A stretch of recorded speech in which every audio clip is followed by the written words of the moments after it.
আমার যারে পছন্দ আমি দেব, তোমার যারে পছন্দ তারে দাও। এর নাম হচ্ছে ডেমোক্রেসি, এর নাম হচ্ছে এসেন্স অফ ডেমোক্রেসি, গণতন্ত্রের সৌন্দর্য। আমরা সেটা দেখতে চাই, কিন্তু বিভিন্ন জায়গায় আমরা তার ব্যতিক্রম দেখছি। যৌবনের তারুণ্যের শক্তি নিয়ে হাসনাত আব্দুল্লাহ অনেক কথাই ব্যাপারে বলেছে, আমি আর রিপিট করতে যাচ্ছি না। আমি সবাইকে বলবো, এই দেশটা সবার, শুধু আমার একার নয়। সাধারণ মানুষ, প্রশাসনের বিভিন্ন জায়গায় যারা আছেন, আমরা বিশ্বাস করি দেশ আমাদের সবার, সবার দায় আছে। সবার সম্মিলিত প্রয়াসেই আমরা একটা সভ্য দেশ গড়তে পারবো ইনশাআল্লাহ। এই দেশকে এখনো সভ্য বলা যাবে না। যেই দেশে মাঠে ঘাটে পড়তে প্রান্তরে সর্বত্র চাঁদাবাজি হয়, এটা কখনো সভ্য দেশ হতে পারে না। আমাদের অঙ্গীকার, আমরা চাঁদাবাজদেরকে সাহায্য করব। আপনারা বলবেন আশ্চর্য, আপনারা কি আরো চাঁদা বাড়াইয়া দিয়ে সাহায্য করবেন? না, আমরা তাদেরকে আহ্বান জানাই, তোমরাও আমাদের সন্তান, চাঁদাবাজি ছেড়ে দাও। তোমাদের যদি খাদ্যের অভাব হয়, আল্লাহ আমাদেরকে যে রিজেক দিয়েছেন আমরা ভাগাভাগি করে খাবো, তবু হারামের দিকে হাত বাড়াইও না, চাঁদা নিয়ে মানুষকে কষ্ট দিও না। বিদেশ থেকে দেশে রেমিটেন্সের টাকা আসে নিরাপদে, তাই আজই আপনার আপনজনকে বলে রাখুন, রেমিটেন্সের টাকা যেন শুধু নগদেই পাঠায়।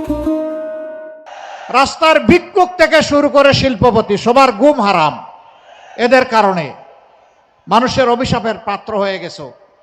তওবা করে এখান থেকে বের হয়ে আসো, আমরা তোমাদেরকে বুকে টেনে নেব।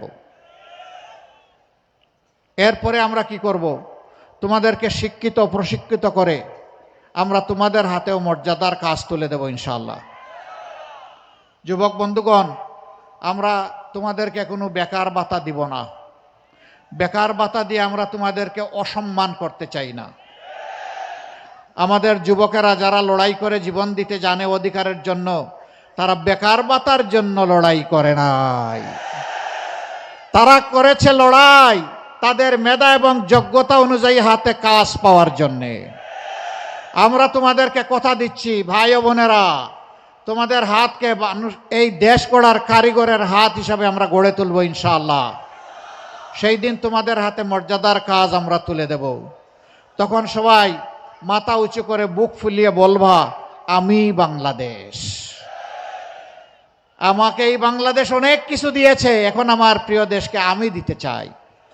আমি বেকার ভাতা খেতে চাই না। সম্মানী বন্ধুগণ, এই দেশটা মুসলমান, হিন্দু, বৌদ্ধ, খ্রিস্টান সকলের। আমরা মিলেমিশে ফুলের বাগানের মতো এই দেশটাকে গড়ব ইনশাআল্লাহ। সকল ধর্মের মানুষ তার সকল প্রাপ্য অধিকার পাবে, তার জন্য তার লড়াই করার দরকার পড়বে না, কারণ আমরা সমাজে সুবিচার কায়েম করব।